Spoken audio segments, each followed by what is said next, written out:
The following podcast is a proud member of the Blue Collar Roots Network. Find all the shows by visiting bluecollarroots.com.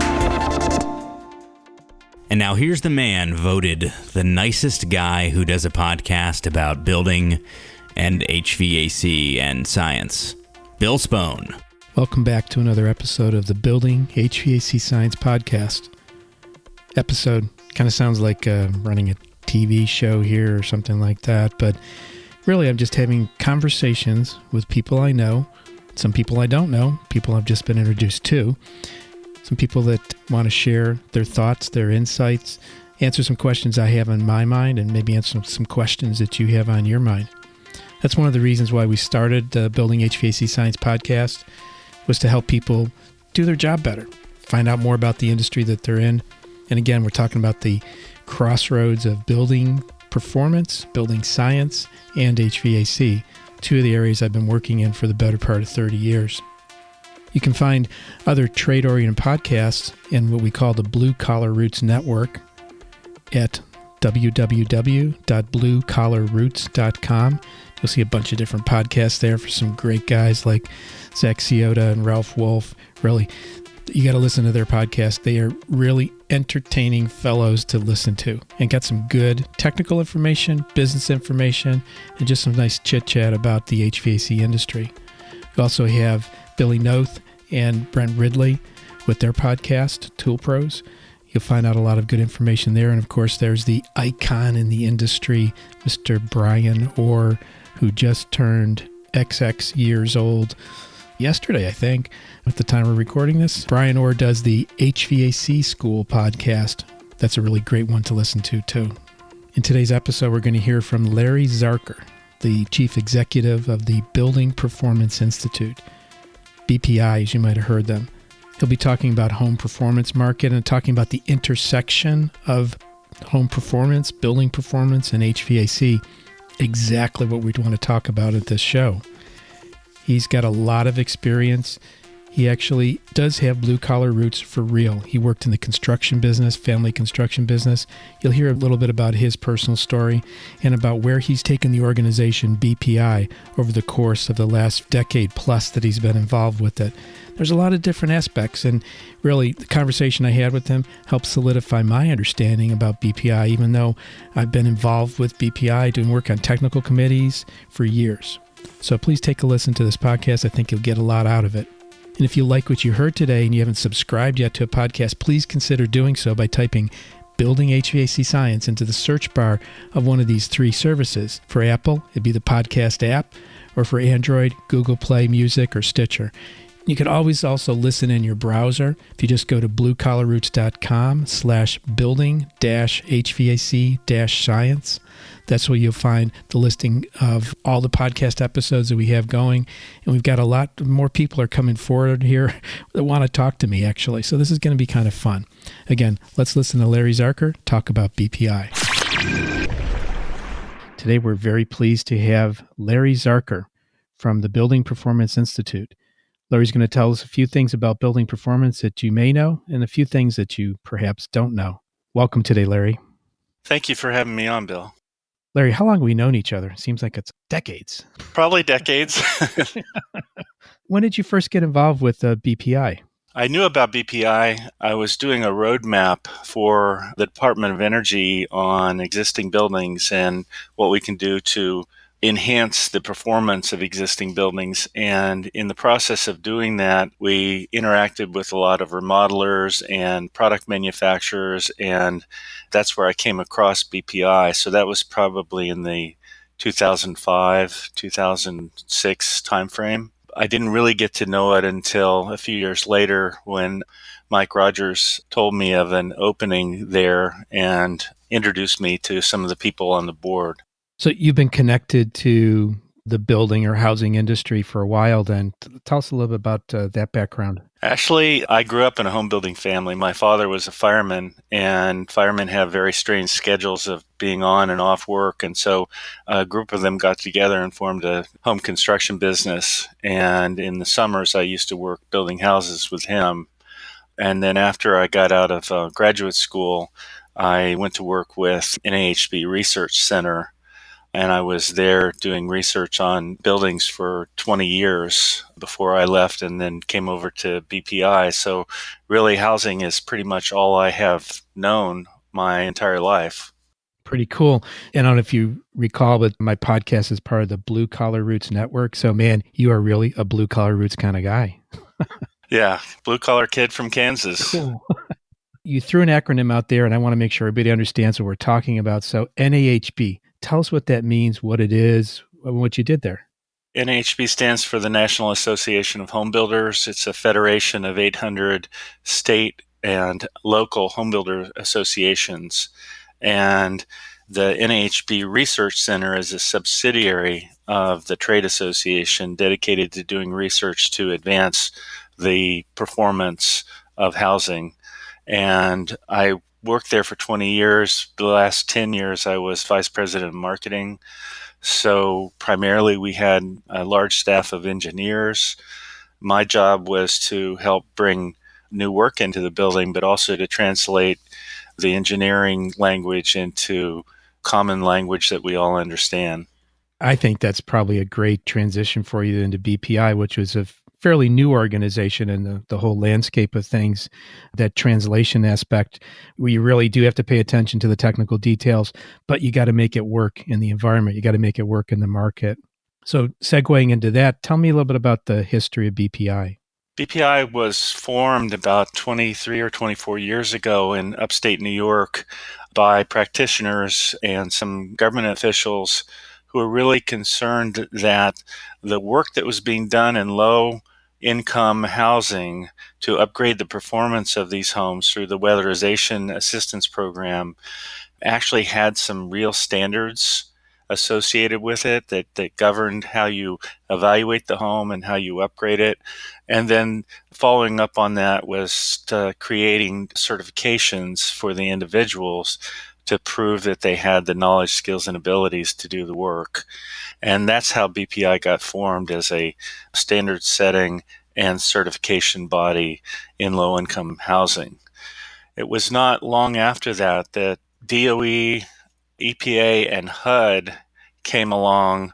This is when I first started at BPI, probably in the 2006 timeframe, and they wanted to see if there was a way to take that experience to all the other states. So my job was to try and build a network of training organizations that then did the testing for the certification throughout the country. So we grew from 1 to 6 to close to 130 of those today, with a footprint in nearly every state.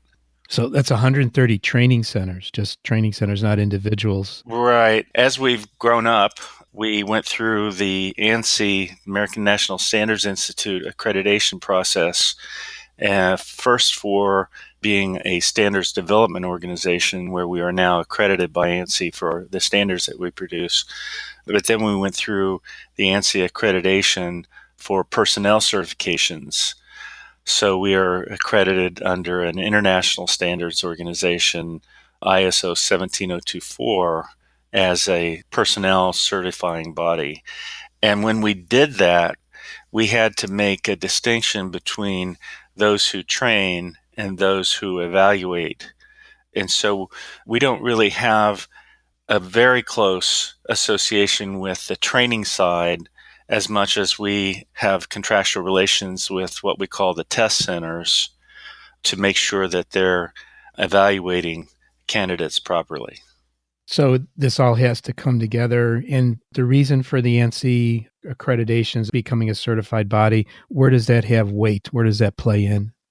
First of all, it has weight with the government. When the government is looking at standards or personnel certifications, they look for the ANSI designation, the ANSI accreditation, and would give preference to that. And we did build 4 new certifications for the Department of Energy and the National Renewable Energy Laboratory around the low-income weatherization program. So those 4 are accredited by ANSI under ISO 17024. Part of what I see from BPI that actually sort of seems new to me is that you have a consumer focus also. And Make sure you plug your website here and whatever else you want to do pretty liberally, because this is your opportunity.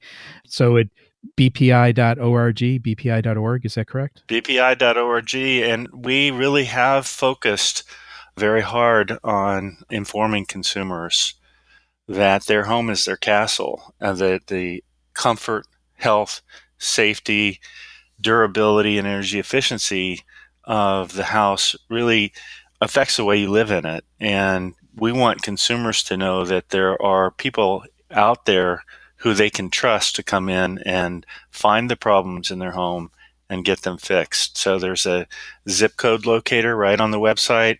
You can put in your zip code and find resources in your community that can come in and help find those problems and get them fixed.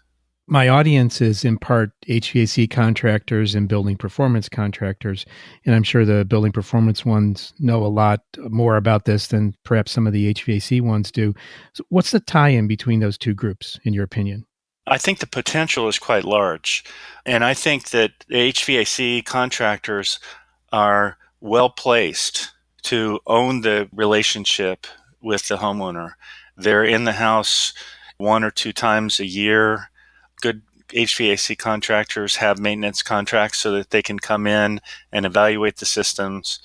But you have to be careful to make sure that the skill set is broader than just the unit, and that the business model is broader than just replacing or fixing the unit. The house is a series of systems and subsystems that interact with one another. And one problem, let's just say, for example, moisture coming into a basement, can have serious impact on the health of the occupants. And if mold is present, that comfort delivery system actually may be pulling that into the system and distributing it throughout the house. And we see that very often. So I think HVAC contractors have a huge opportunity to own that relationship, but there is some knowledge and skill sets that you need to broaden that. Now, there are very successful HVAC companies who have made that transition successfully, and they've built their business on that. Do you want to drop a few names there? I think it'd be appropriate. Well, say Ray Isaac Heating and Cooling, Hal Smith from Halco. Hal has a great story about he would get calls as an HVAC contractor to get a quote for insulating an attic. And he'd say, I don't do that. You need to call an installation contractor. And finally, the light bulb went off and he said, I can do that. I'll be right over. And he expanded into these other parts of the house. And what he realized is if he met the needs of that customer, then he earned their respect, and he had then taken that customer away from his competition. So now they became an HVAC customer as well. So by expanding the business to include other elements of home performance, he was able to broaden his customer base. He's a castle maintenance guy then, I guess, if the home is the castle, huh? That's right. You talked about skill set and knowledge. I think part of what I'm hearing too is this house is a system or a series of systems. It may be rooted in embracing the philosophy, would you say? Yeah, it is. But the problem that I've experienced with a lot of the HVAC companies, particularly the people who are involved in sales, is that they see their opportunity to earn income is based on volume of change outs, getting out to the house, getting that unit replaced, and doing a number of those in a day, as opposed to taking the time, slowing it down, doing the full evaluation of the home, and finding that there may be multiple things going on, not just that the unit has failed. And if you can't embrace the idea of looking at the whole house, you may not be able to change the business model to make it work. Or perhaps you may need two business models. You may need to have that understanding that certain customers need just the real narrow focus, and other ones you can open up and be more broad to the aspect of change. Yeah, like Ray Isaac, when they started their home performance division, I think he was like third generation, and they had a fleet of red trucks. So the home performance division had green trucks.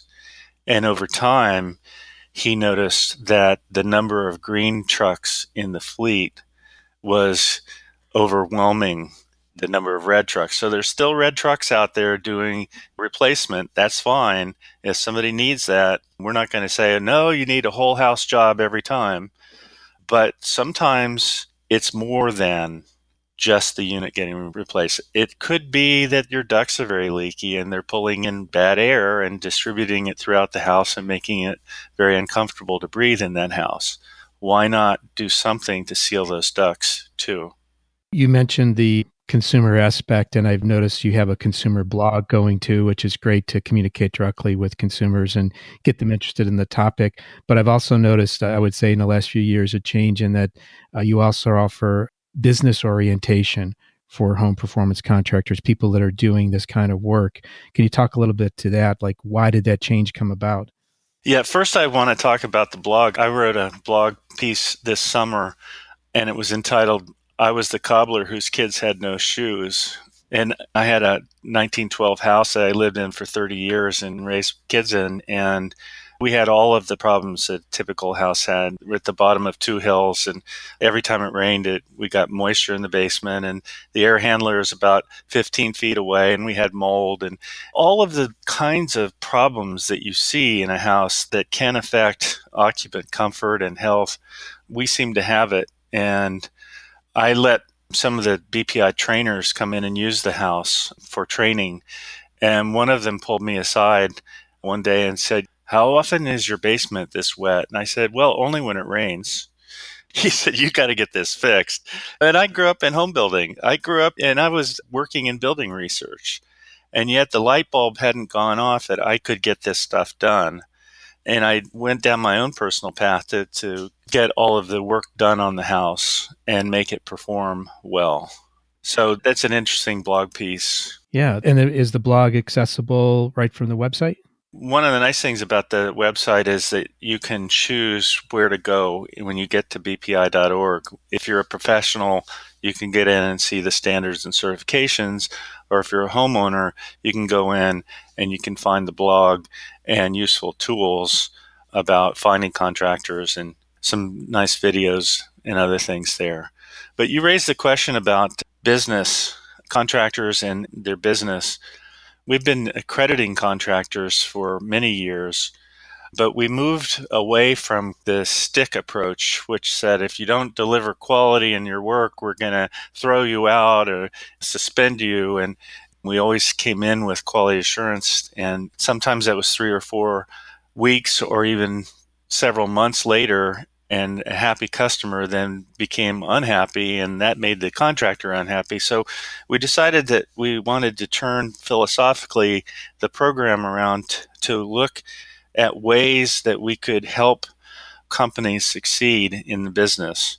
So we created a series of resources around quality management and quality improvement for contractors. We call it the Gold Star program. And twice a month, we have free webinars with top consultants from around the country who help small businesses succeed and improve their quality in the work that they deliver. And that's been pretty successful. I think it has been, because I hear more buzz about it, so it means the word is getting out. With regard to business, sort of the lubrication that keeps the business machine running is money. So there's got to be a cost to this, and there's got to be a return. Can you talk to those aspects? You mean in terms of Gold Star? For someone that is interested in getting into this field, say we've got the ears of 10 or 20 HVAC contractors out there. They're perked up right now. They're listening. So let's cover it a little bit more in detail and see what you could cover in terms of like the transitions they need to go through to become, say, like an Isaacs or a Hale Smith. I think one of the foundational pieces of small business, you need to look at the ways in which you spend money, perhaps waste money. And defects is one of those areas where you may have missed something in the delivery of a project and get called back. And now you're diverting a truck from a job that was going to yield new money and going back to fix a job that you've already done. And when that happens, you can start to measure that this actually takes money away from the bottom line. So working toward completing all jobs to the customer satisfaction from the beginning has direct payback to the bottom line. And those are some of the resources that we try to provide contractors, is make sure that you're able to deliver on that promise. There's a successful company up in New Jersey that's doing this at volume, doing whole house work at volume. And they have staged in their warehouse every job for the coming week with every part and piece that is needed, so that the trucks get loaded the night before, and when the technicians come to work, they drive to the job. No need to go to Lowe's or Home Depot to get some pieces. No need to go back to the shop for something that wasn't on the truck. It's all staged properly.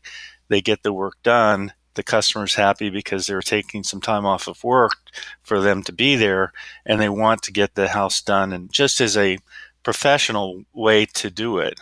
And too often in contracting, it requires multiple visits. And I'm sorry, I have to leave and go to Home Depot or to a supply house and get more parts to make this work. And that, again, detracts from the bottom line. It sounds like if a contractor gets into this and embraces the concepts, they're sort of forced to work within a quality system, but that quality system could then spill over to other aspects of their business. Would you say that's happened? It's starting to happen. I don't think it's uniformly true. Our philosophy is that you don't go to a house with products in hand that you're trying to sell to a customer. The whole nature of what we call the energy audit, performed by a building analyst, is that you're going there to hear from the customers what kinds of problems that they have with comfort, perhaps with health. Do they have kids with asthma? What kinds of issues are they having that could be fixed? And so you go through and do the assessment to find out where the problems are, and then you create a scope of work based on those findings. And that's very different from going to the house and selling windows or selling some product. Right. It's versus pushing the product is more consultative, and I'm sure it involves a lot of listening. You got to really listen and to key into where you can help solve a problem for the customer. The building analyst is the core of what BPI is all about. And part of that is health and safety related. That we've always had the diagnostic testing for gas leaks and backdrafting with carbon monoxide. That's fundamental to what the building analyst does. But in the last few years, we've realized that we needed to go further than that. So we created a Healthy Home Evaluator certification. And that resides on top of the building analyst as a prerequisite. And what it enables that person to do is go into a home and look at other factors beyond combustion safety, other factors that may influence the comfort, health, and safety of the occupants. These are environmental risks. It can be part of the solution set that is offered to the homeowner. You're talking about the solution set in the Healthy Home Evaluator. That I know because I'm on board of directors of a nonprofit called the Healthy Home Environments Association, which is in support of that activity. So when did that get rolling, and what really stimulated that to happen? How did you say this all congealed in the last couple of years? Was it any particular event or something that happened to you personally, or observations in the market? I had staff pushing me in that direction. And as I said before, I had some of that experience in my own home, but really opened up to the potential for this market by going to some of the conferences that are relating the research results that have been found on health and quantifying that kids who are going to the emergency room for an asthma attack, that costs the insurance industry over $800. And if they stay over in the hospital, that's like $8,800. And if that happens 2 or 3 times a year, it starts to become real money that the insurance industry is having to pay out. for that condition. And asthma is a growing problem. It's an epidemic in the US. The impact is much broader than just the cost. It also includes that the kids are missing school, the parents are having to take time off of work, and you start to quantify that, and it has some real impact. So we started to put this together and realized that it's our industry group, the people who are analyzing the home, that needs to take that responsibility too. And that's what the Healthy Home Evaluator is about. You mentioned your staff was pushing you. What is sort of the makeup of your staff? How do you departmentalize, and what do people have to do to maintain this organization? Well, in many respects, we're meeting gatherers. Standards are a complicated process, particularly when you're doing consensus standards. You need to bring in experts from around the industry to write the standards. What's the standard of practice for doing an assessment in a home? What's the standard of practice for upgrading the whole house performance of the home? And you can't just sit in a room and write that standard. It can't be a consensus standard unless the industry is included and it is worked on together, and then it goes out for comment period and you have to resolve all the comments. So our staff, that's one of the elements, is bringing the industry together to make sure that these standards work. Then we have to service this network of test centers that are delivering our exams. And we're different from other certifying bodies in that there is a knowledge test, but there's also a practicum, a field practicum. So you have to demonstrate the capability to use diagnostic equipment in your evaluation, and the proctor is actually evaluating your competency to do that in the field exam. So we have to service that 130 test center and the proctor network to make sure that each one is evaluating the candidate at the same level. That's called inter-rater reliability. We don't want our exams to be easier in New Jersey than they are in California. So you have to ensure that all of the proctors who are doing the evaluations are doing them consistently. So that's part of what our staff does too. And as you know, I take part in the technical standards committees and help with different aspects. And I got to say, you have become more formal, but I want to call it friendly formality. You guys execute very well. So kudos to your staff. Yeah, it's a lot of work, and it's kind of like watching paint dry. It's not a very fast process. No, not at all. But I got to say, you're responsive to any kind of issues, concerns, questions that I hear about or bring up. You guys are right there. You folks are right there replying. And the other side of our business is that we really have realized that we're a data company. When you have 12,000 individuals in the market holding on average 1.5 certifications, and you're taking all of those exams and processing them, that's a lot of data. We are constantly working on improving our IT systems to be more responsive. You mentioned a number there, 12,000 individuals. How do they overlay? And this is just the United States, correct? All 50 states and territories? We have a few certifications internationally. We are under an MOU with a government institute in South Korea, and they're going to take a couple of our certifications to South Korea in the next year. So we're starting to move internationally. Those 12,000 individuals in the U.S., do they lay pretty much uniformly with population of the state, or is there some gaps in the market, maybe where a contractor listening in a certain area would consider this because they see opportunity, or would you say the market is far from saturated? How would you gauge that? First of all, I think that it does line up pretty closely with population. Having said that, I think there are large opportunities for contractors who are in less populated areas to take a competitive advantage by getting staff trained and certified and offering the kind of whole house assessment that our people do. Just like with Ray Isaac and Hal Smith, they saw an opportunity in the market and started building on that to the point where they now kind of own that market in their area. I still think that it's the HVAC industry that could take this and win it. And who knows where this could go, from home performance to smart house. HVAC contractors could own that relationship with the homeowner as well. And when you start talking about smart house, you're talking about home automation, but you may also be now getting into security. I know some of the HVAC companies have gone into security.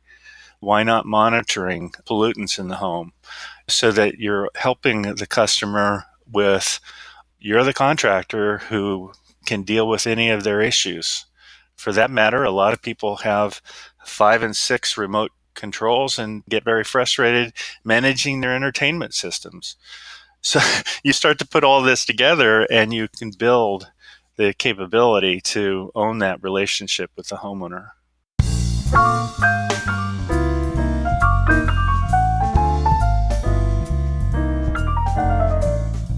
Greetings, listeners in podcast land. Did you know that Hvac's been a leader in the design and manufacturing of combustion analysis equipment since 1909? It's one of those facts that I knew because I used to work there for 10 years. It's quite a fine company. Now, during their fall promotion, you can save on the purchase of a new combustion analyzer with rebates worth up to $350. That offer includes a free 2-year subscription to their exclusive B Smart Sensor Exchange program with the purchase of a Fire-Rate Intech or an Insight Plus. With the B Smart Sensor Exchange program, pre-calibrated sensors are shipped directly to you. No more hassle or downtime while you wait for the return of your analyzer from the factory for calibration. You can download your rebate form today at www.mybacharach.com/offers. That's mybacharach.com/offers. Enter the promo code HVAC Science. That's HVAC SCIENCE. That will let them know that you heard it here on the Building HVAC Science podcast. This is a time-limited offer only for purchases made up to December 31st, 2017, so please take advantage of this. You'd mentioned a little while back at some of the conferences that you go to. What are some of the conferences you go to that influenced you or continue to influence you, or you would recommend people look at? Well, first and foremost, what we used to call Affordable Comfort is now the Home Performance Coalition Conference. I go to all of their events. The national conference is in Philadelphia next spring, but there are regional conferences. I was just speaking at the Long Beach, California regional event, and we'll be at the New York State event in, I guess, January or February. That's a really important one. We have a good relationship with ACCA. I've been going to their conference every year. Some years I speak at the conference. 4 or 5 years ago, they saw as a threat that we were trying to enter their space. We have HVAC certifications in heating and AC heat pump, but it's really to help an HVAC contractor understand the whole house. And what we want to do is work with ACCA and say, we're the people who understand the envelope, we understand the assessment of the home, and can make the comfort delivery systems better. And so that relationship has been improving over time. So that's a conference I like to go to. There is a Healthy Homes Conference. It's every other year that is very good. It's a little techie on the health side. You learn a lot there, and there's very good research out there that we can then put into practice. There is, or at least there used to be, an ACCA, Air Conditioning Contractors of America standard, QH12, I believe, Quality Homes. How does that overlay, or what's the perspective on that from BPI standpoint? It's very much related. My sense is that you don't really own a space in the standards arena. There may be more than one standard of practice, and that's okay. It was designed for their members to use. And we building analysts tend to be more like the energy auditor and not necessarily starting from that HVAC background. And you also have that certification, credentialing, and all that aspect too, which ties into the work you do in a very, very strong sense. How about any further alignments with the HVAC industry that are either existing or potentials that you see going forward? I would like to align more closely with ACCA. We are currently developing a standard with them on evaluating the potential for savings in project. But They have the QI5 standard on how do you install, and I think that is really important. Is there a way that we could align on the work we do with our contractors, the work that we're doing with the webinars on business management, and maybe even get closer with respect to certifications that they could steer to their members? And I don't know where that could go, but we do keep communications open. What changes have you seen in the home performance market since you've been involved in it so long, for so many years? Things from when you started that you think, wow, we've come back a long road, or darn it, we haven't made it as far as we should. What sort of thrills you and frustrates you about the whole market? When I was with NHB Research Center, we thought that the remodelers were the avenue toward really making our existing homes more efficient. And there are 134 million existing homes in the country and about 1 million that get built each year. There's been a lot of attention on the new homes and ramping up the codes and making sure that the new homes are performing very well. I guess I haven't seen the remodeling community step up and really embrace the house as a system. They tend to look at fit and finish. They tend to look at the granite countertops, room additions, kitchens and baths, that sort of thing. And those are important to consumers. I understand that. But while you're there, while you're tearing it up, why not understand what's going to deliver comfort for them as well? And maybe make the house a little healthier and safer for the kids.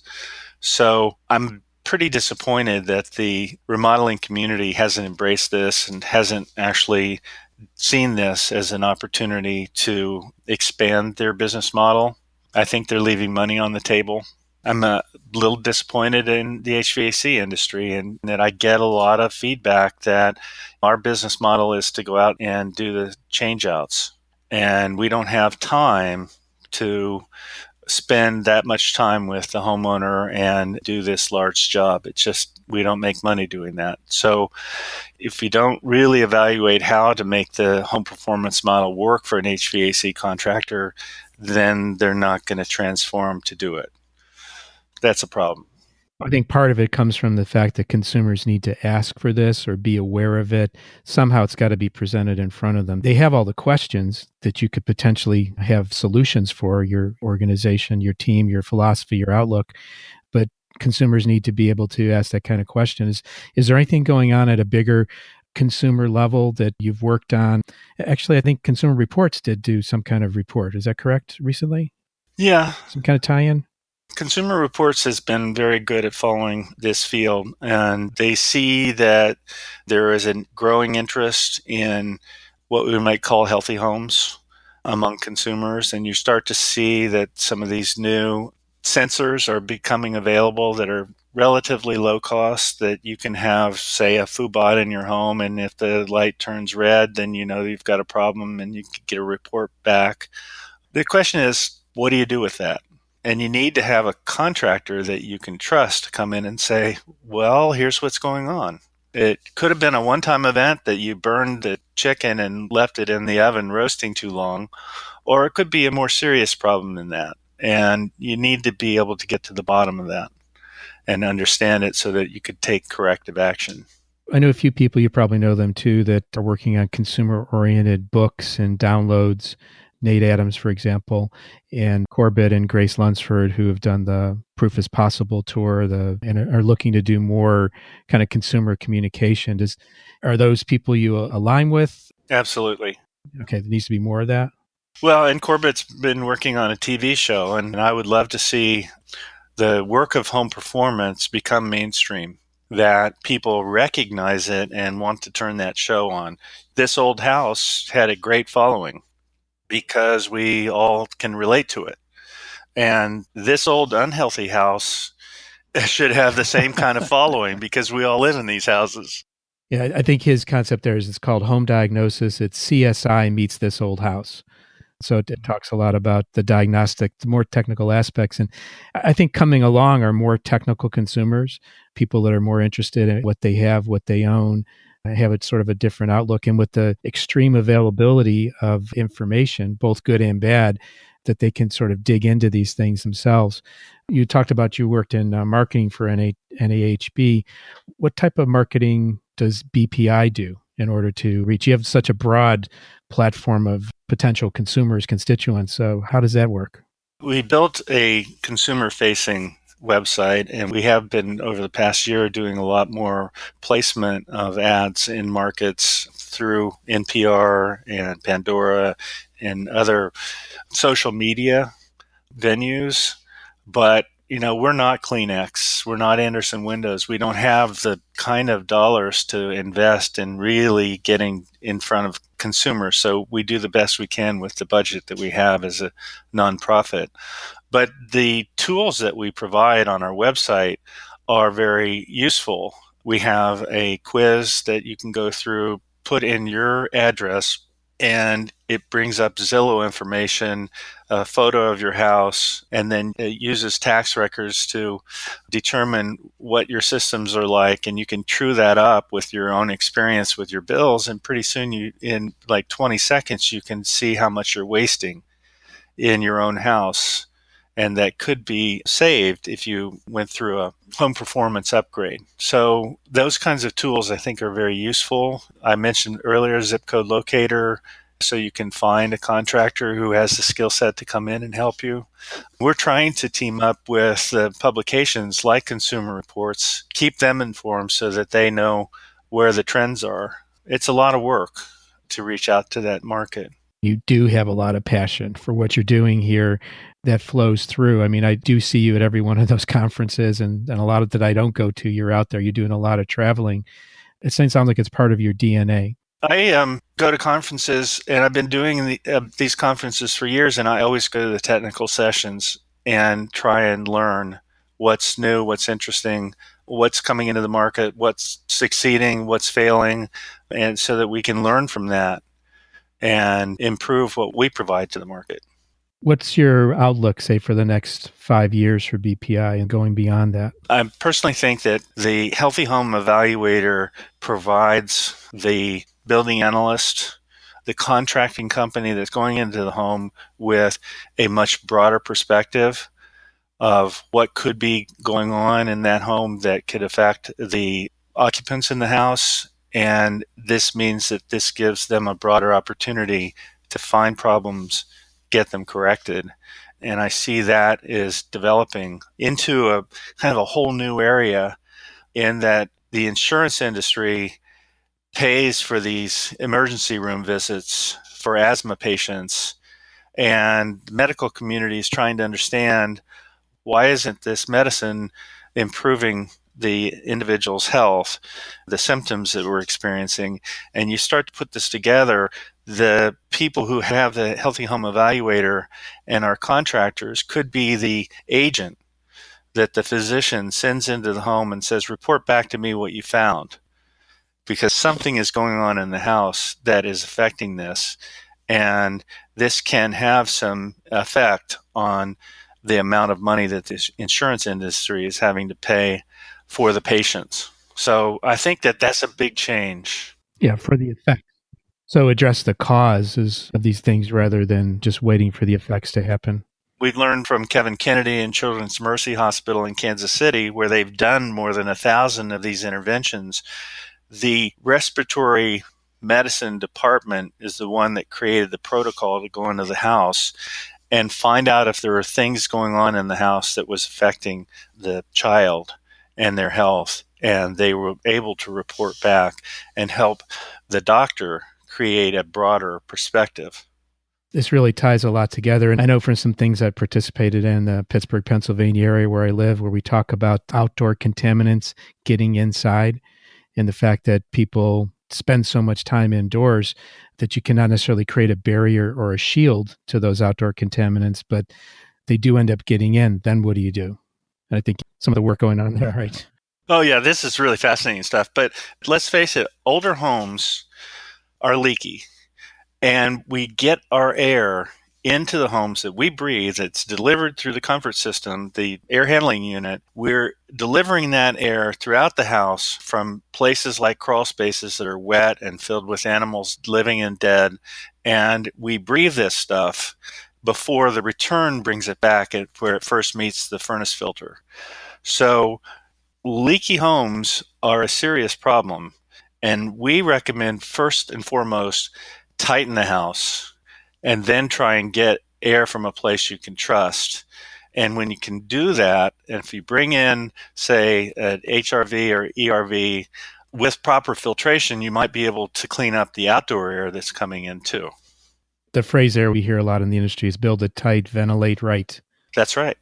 I think that's absolutely the core of, the first step. And people like you and I have heard this enough to know and actually believe and experience it ourselves. It sounds like you have, as I have too, that air infiltration is a huge part of the overall health, the comfort, the energy aspects, getting that infiltrations under control, much higher degree, I'll say, than insulation. What are your thoughts on that?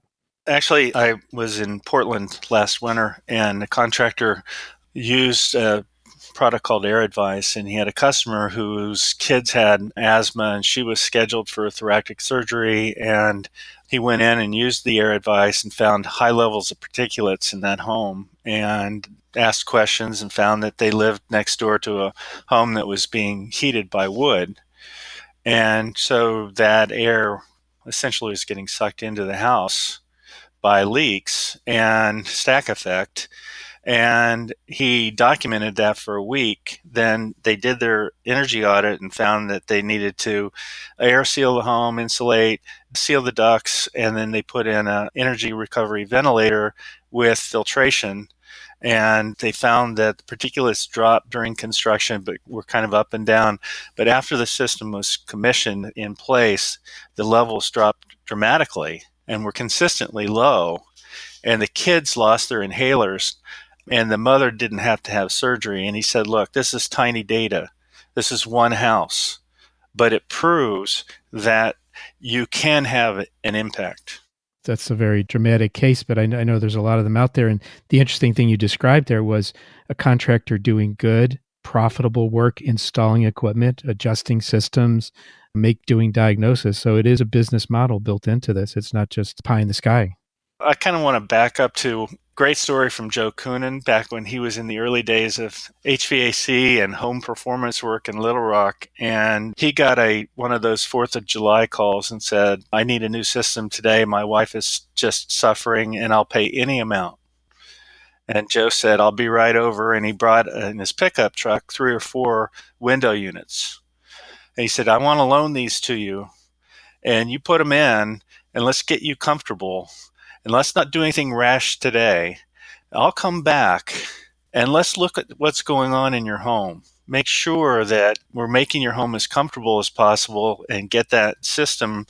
We get the load down by doing air sealing and insulation, and then we'll design the new HVAC system for you. And it turned out to be one of his largest home performance jobs because he dealt with the customer and their immediate need, but he was able to say, let's get through this crisis and then let's figure out what we need to do. That's a great story. It was, again, consultative, listening, taking your time, something that may not be part and parcel to the way a lot of HVAC contractors work, but maybe it could be a new way of working. Interestingly, Joe's going to be coming up as a guest here in the next few weeks. I'm going to be interviewing him. He'll probably tell that story. Yeah, we think that interview will go longer than an hour.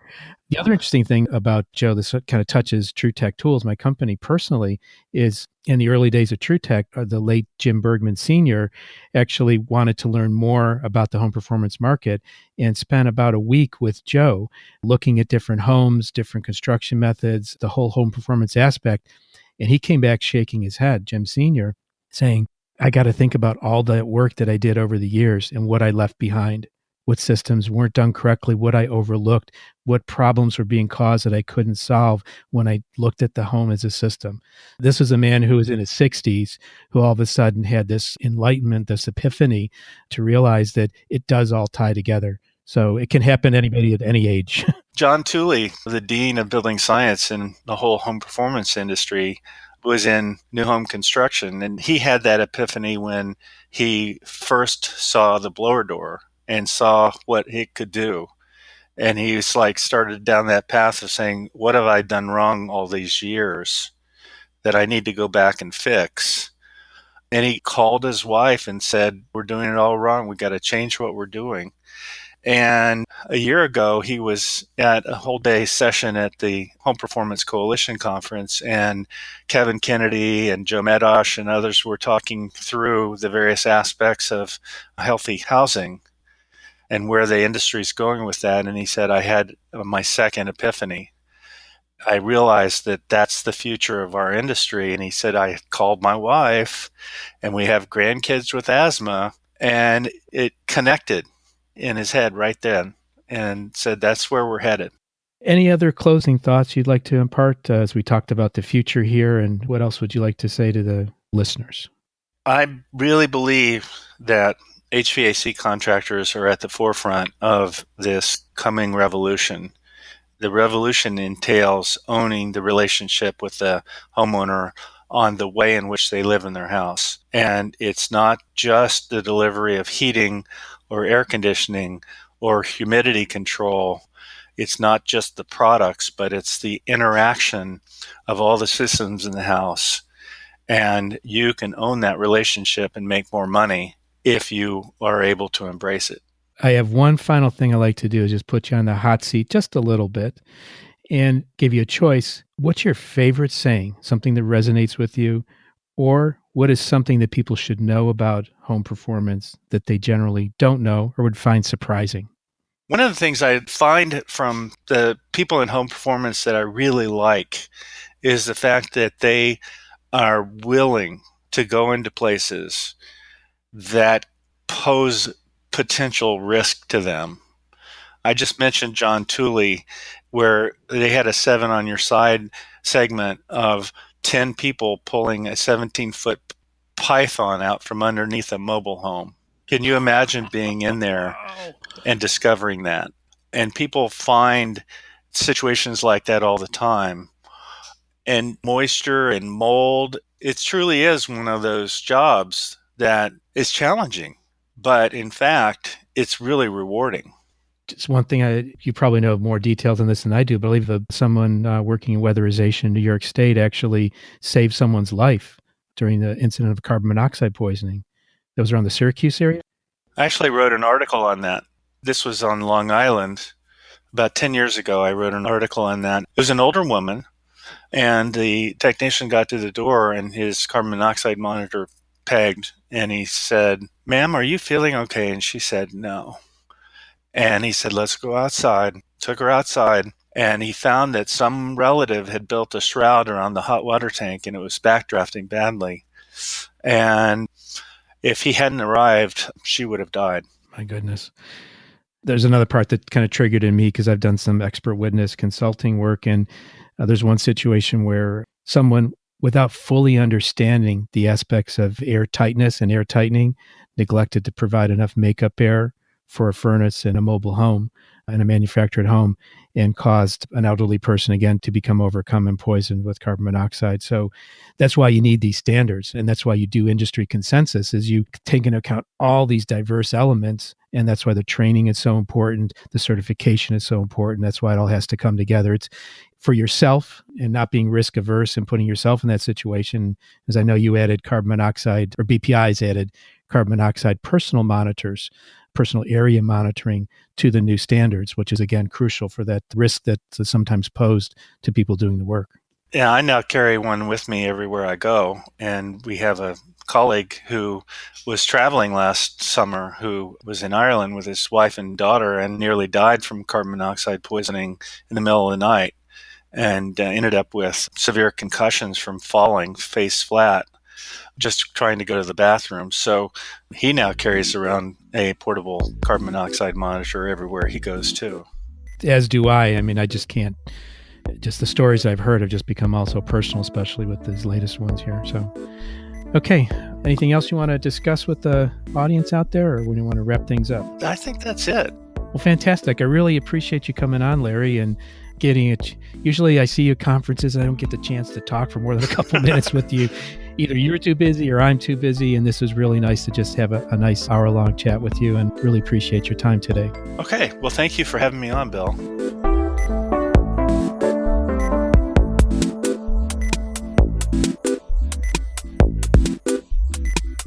Well, thank you for listening, and we hope you got a few tidbits of information from Larry Zarker from BPI. He's actually given me a couple great ideas for people to bring forth and to interview on the show. So we hope Larry's giving you some insight into the world of building performance from the standpoint of a credentialing and certifying organization called BPI. If you want to keep up on other things that I find interesting, follow us on Facebook by typing Building HVAC Science into the Facebook search bar. You'll come across our Facebook page and see what we got going there. If you're interested in becoming a sponsor of the Building HVAC Science podcast, please email me at bill_spone, S-P-O-H-N, at bluecollarroots.com. That's the way to get in touch with me and let me know that you're interested in becoming a sponsor. If you have a product you wish to have sponsored, some audio commercials you wish to run on the show, we're welcome to entertain that and get back in touch with you. Some of the topics we talk about on these shows require technical training for proper interpretation or safe execution of the work that you're doing. So if you're a trained pro and you're trained and you understand what's going on, then you can go right ahead and do the work we talk about. But if you're not, please consult with and or hire a pro.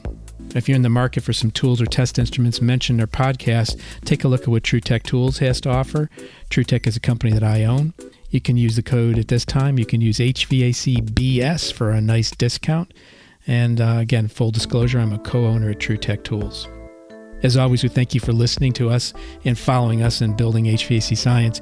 If you've not subscribed, please do so. Clicking subscribe helps to make sure that we get some good rating numbers so more people can share in this wealth of information that we're bringing forth. And it also gives you automatic downloads if you do the setup correctly for that. If you're looking for any of the links that we mentioned or reference to information, they'll be in the show notes just so you can keep up and take heed of any information that Larry and I discussed here today. So we want to close today with a quote, one thought for the day to leave you with. This is a quote that I shared with my son at one point. Not sure where it came from, but popped out of my head. The quote is, "If a human can do it, you can do it." So leaving you with that thought, have a great day and never stop learning. We look forward to hearing you, or actually you look forward to hearing me, hopefully, on the Building HVAC Science podcast. Take care.